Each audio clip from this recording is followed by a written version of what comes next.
Hey everyone, welcome to 99.6 The Howl, episode 32 for the uninitiated. This is an unedited YouTube vlog discussing everything Arizona Coyotes, and that's back-to-back wins in under 26 hours or so. I mean, unbelievable. Who would have thought that the Coyotes could knock down the Hawks and the Sharks in succession, back-to-back games. Like I said, let's get into it. I mean, the Coyotes did not have their best game against San Jose. Granted, they played last night against the Hawks. So obviously, they're going to play a tighter road game, a much simpler hockey game, less offensive game than against Chicago. A lot of dump and chase, a lot of stickiness on the boards, and they got it done. They had to rely on the goaltending, which teams usually do on the back end of a back-to-back, and they managed to sneak out with 2 points against a team that needed to win to increase their lead in the Pacific Division race.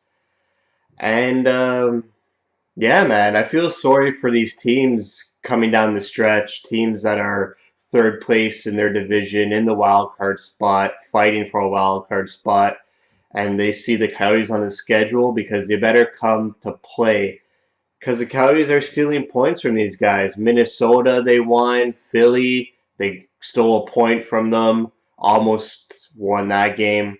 San Jose took 2 points from them. I mean, San Jose could have increased their lead by 4 points if they won last night, and they couldn't get it done.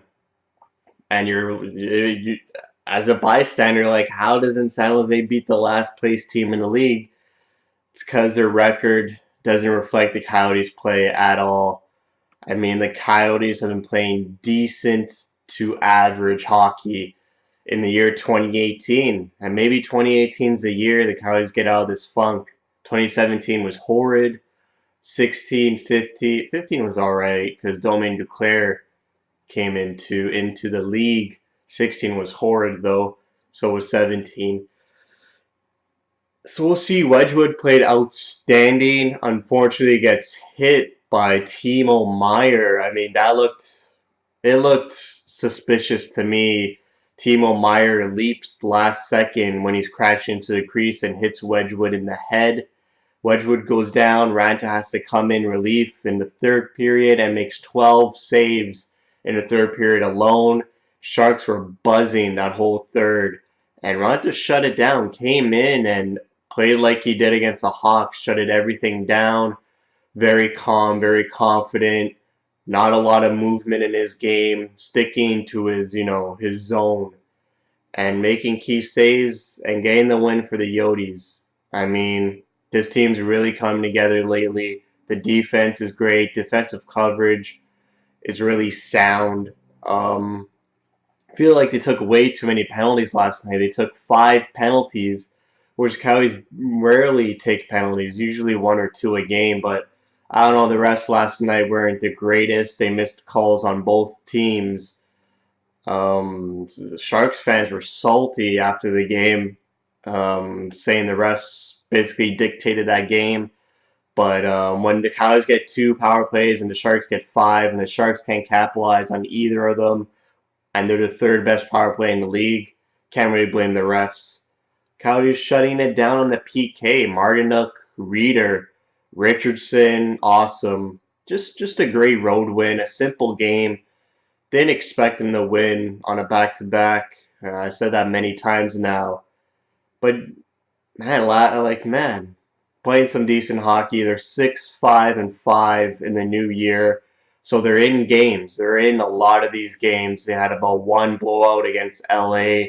Maybe the Dallas game was a bit of a blowout, 4-1.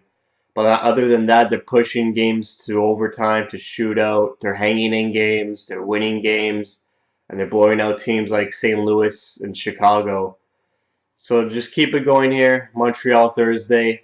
Didn't get a chance to look at their schedule for Saturday or the week after, but they got like a 5-game homestand, I believe. They only play one away game in February, and that was it in San Jose. That was their only road game in February 2018. So let's get going here.